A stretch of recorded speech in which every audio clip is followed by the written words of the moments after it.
So, like all Destiny 2 players, I have to complain about something, and this is just a video about random niche nitpicking things that I want to complain about.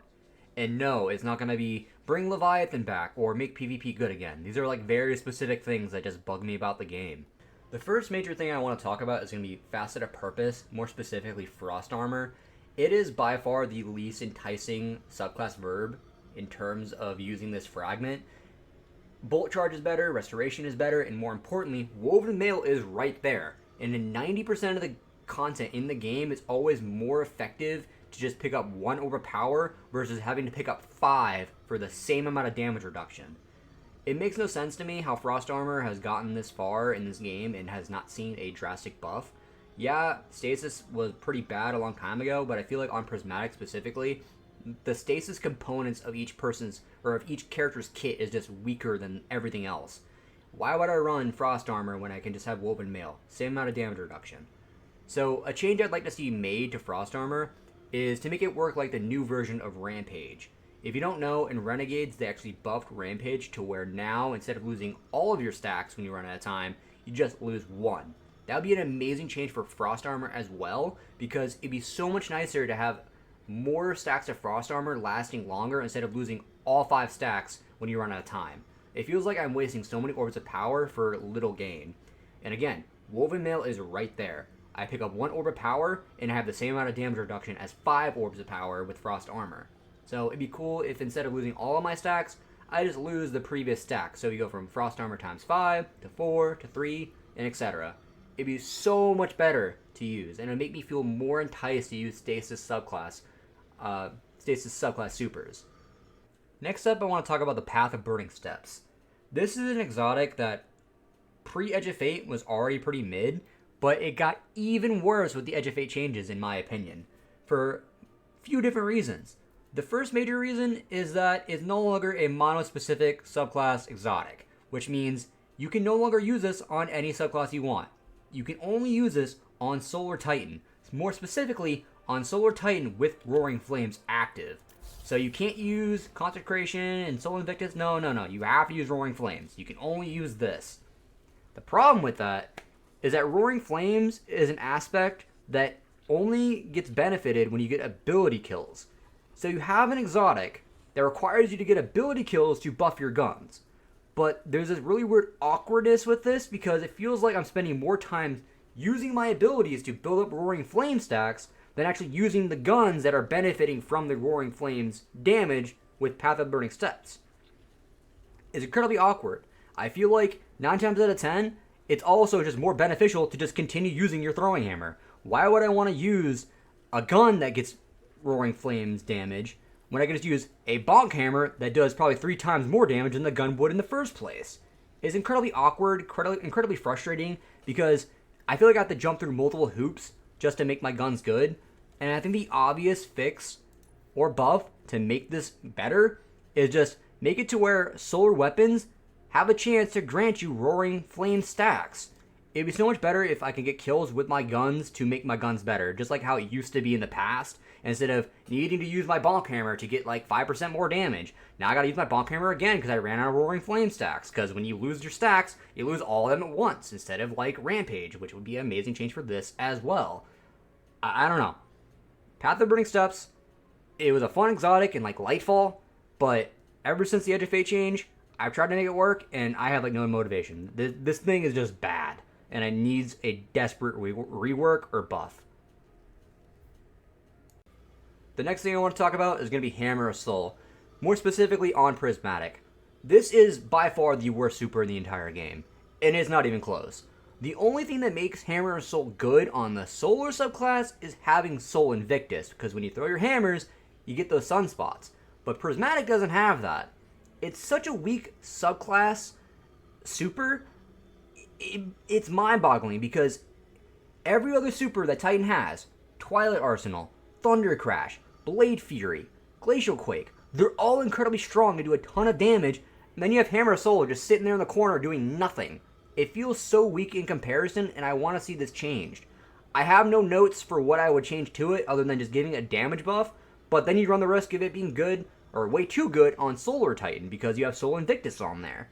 It's mid. It's garbage, and the only reason I ever use it is for Faceted Purpose, because Restoration is very good. Next up, Hallowfire Heart. This exotic has been power crap to hell and back. It has gotten several buffs, but none of them ever work, and the buff that I want to see it have is what another exotic got, which is Phoenix Cradle. So the thing that I think Hallowfire Heart should get is the ability for solar damage in a sunspot to extend the duration of sunspots. Because what they did to Hallowfire Heart a long time ago is that solar final blows while standing in a sunspot creates a sunspot. But the thing is that this creates this awkwardness where you're creating sunspots that are far away from you that you need to then run to get to the next sunspot. Whereas I think it'd be much more beneficial to just be able to sit in a single sunspot and extend the duration of that one. I don't know why we have like two different exotics here that benefit from sunspots or change the way you interact with them, but I think you should just go full send on one of them, either give Hallowfire Heart's effect to Phoenix Cradle or give Phoenix Cradle's effect to Hallowfire Heart. It would just make more sense for me to be able to sit in one sunspot instead of running from sunspot to sunspot just to get a little bit of extra damage or to create another sunspot. It's like, it's not a good effect. And I feel like if you combine the two, it'd be much better. Now that obviously then brings me to Phoenix Cradle, which is an exotic that I think so many people just ignore because it's a team-based exotic and nobody wants to be the team player. Not only that, Warlocks just do it better. So the obvious thing that I would love to see change about this exotic is that the applying a solar buff to allies has a chance to create a sunspot at your feet. I would like this just to be changed to applying a solar buff to anything. If I apply a solar buff to myself, let me drop a sunspot at my feet. If I give myself Radiant, sunspot at my feet. If I give myself Cure, sunspot at my feet. If I throw a healing grenade at the floor, sunspot at my feet. It would make this exotic so much better for the solo player. And like I said, I know this is supposed to be a team-based exotic, but not all the time we're going to have teammates around you, and it's always nice to have some sort of solo viability for some exotics. So I'd love to see that change to where applying a solar buff to anything, myself, allies, hell, if I'm giving a solar buff to a random Scion in the Heliosat mission, I don't know if that's possible, but drop a sunspot at my feet. It'd be so much better. Please. Alright, so this next one just bothers the crap out of me. And that's the combination of Mask of the Quiet One and Touch of Malice. You'd think the exotic that's entirely surrounded about taking damage would benefit from the gun that does damage to you. Especially since it says, grants ability energy when you are damaged. It says nothing about taking damage from combatants or taking damage from guardians. It just says taking damage. But Touch of Malice doesn't benefit you. You don't get that extra ability energy from Touch of Malice damaging you because it's, I guess, considered self-damage, and maybe Bungie is worried about people sitting in PvP in a corner dealing damage with Touch of Malice to themselves in order to get whatever random ability that might swing the game, which will probably never happen, but I feel like this is a combination that's a no-brainer that should just work, but it doesn't, and I want to see this change. I want to see this work, because not only does it make Mask of the Quiet One more viable, it makes Touch of Malice more viable. An exotic weapon that is just not good because it does damage to you. And the fact that Mask of the Quiet One gives you Devour, which is the one thing that you can use to circumvent that damage, it's just annoying that I'm only using half the exotic is what I'm trying to get at. It's annoying that the damage I'm taking doesn't benefit me unless I'm taking damage from enemies. I can't deal damage to myself with Touch of Malice to get ability energy, so why would I use Touch of Malice? I would use literally anything else. Next up, this one's a bit of a nitpick, but it needs to be said because Promethium Spurs is probably one of the worst exotics in the entire game. It bugs the crap out of me how Empowering Rift grants you Cure instead of Restoration. I feel like if it was just Restoration, this might be a bit more of an exotic I'd be interested in trying, but since it's Cure and Empowering Rift, I have like no incentive to use Empowering Rift because healing is just always better. Why would I want Empowering Rift to grant me damage when I could just get a damage buff from Radiant instead? If it was Cure, or if it was Restoration instead of Cure, this exotic would be so much better because it could also benefit you from certain fragments, like Ember of Period, or Ember of Solace. These are solar fragments that make Radiant and Restoration better, and it makes no sense how Promethium Spurs only gives you Radiant, but doesn't give you Restoration. In any instance in the game, Radiant and Restoration go hand in hand, and Cure is by far the weakest of the solar subclass verbs. So I feel like making it have Restoration would just give it a bit more oomph to it, because it's already a pretty bad exotic. So anything that exotic can get, to make it better, it'd be nice. Because I'd like to build around this, even if it is an ugly exotic. Next up, I want to talk about Verglass Curve and Wishkeeper. Both of these exotics, and by extension Hierarchy of Needs as well, they suffer from the same issue, which is that it's so annoying to accidentally shoot your special shot because you were hip firing something. I don't know why they can't just make this a special reload where you hold your reload button and then it gives you like a animation or something to show you that you've changed the mode of the weapon and then you shoot your special effect. I just want these to be good. Wishkeeper is a very fun bow, by extension Verglass Curve as well, but they suffer from the same issue, which is that so many times you just accidentally use its effect. You didn't mean to use it, but you use it anyways, and now you're spending another 10-15 seconds trying to build it back up again, and it's incredibly frustrating. I just want to see these changed. Hierarchy of Needs got a pretty big quality of life buff where now the ring will kind of follow you around. Maybe give these some special treatment because it'd be so nice to finally use these again.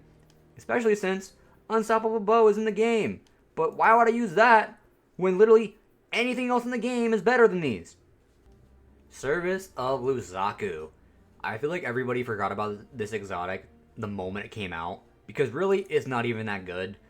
Essentially what it does is you create this nest and you have to heal it to make it be good, but the problem is it ends up feeling like way more work in order to heal it than just killing everything else. So I want to see this change to where, similarly to like using a healing auto rifle, you grant yourself an effect. It'd be very cool if I heal the nest, it gives me like woven mail or something. I don't really know what else you can do with this exotic because I feel like it's always going to be kind of mid. It's going to be in the same state as like Deterministic Chaos, which is a pretty crap exotic as well. But you can give it a little bit more oomph. I don't have the exotic catalyst yet, but I feel like that's not going to be a big difference maker. I really think this needs something involving you. You got to give yourself woven mail or something of the sort. Maybe like the third things that spawn from it sever targets or something. I don't know, but it needs something because this exotic came out and had like no motion at all. And yes, I know the Proxtic Blade kind of took all the motion, but you'd think you'd see somebody making a build on this, and I have seen nothing about this exotic since it came out. It's going to need a buff. I can already tell you that. It's been out for like 3 weeks. It's going to need a buff. Speaking of Deterministic Chaos, this exotic is still terrible. So bad, in fact, that there's actually a typo here in the intrinsic trait. There should be a space right there. Clearly, Bungie doesn't care about this exotic. A lot like the rest of us. Because this thing is still terrible. And the easiest thing they could do to make this gun good is just give it rewind rounds. Like, I don't know why they're trying to do this really, really annoying thing where it's like, releasing the trigger after a projectile partially... No, just give it rewind rounds. Please. Like, stop this half measure. Just give it rewind rounds. Let me be able to dump the entire magazine because that's the only way this thing will ever be good. Machine guns in general are kind of in a very weird state right now with maybe like, Thunderlord being kind of decent. But this right here, it's never been good. If they have buffed it like 5 times at this point, it's still garbage. Garbage to the point where they have typos in the intrinsic trait. It needs another buff. Just give it rewind rounds. Give it a catalyst for that. Take this bottom part out of the intrinsic trait and just give it rewind rounds. It'd be so much better. And even then, it's still might not even be that good. Anyways, that's my ranting video of the season. Let me know what other nitpicks you might have about the game. There's a lot of different things about this game that are just incredibly garbage, incredibly mid, mind-boggling decisions like, keeping Gambit in the game. But let me know what you think. Maybe there's other things I'm missing. These are just minor nitpicks that I have about the game at the moment that bug me to hell and back because I want build crafting to be fun. They've made it so fun over the last few seasons. Make it better. Please.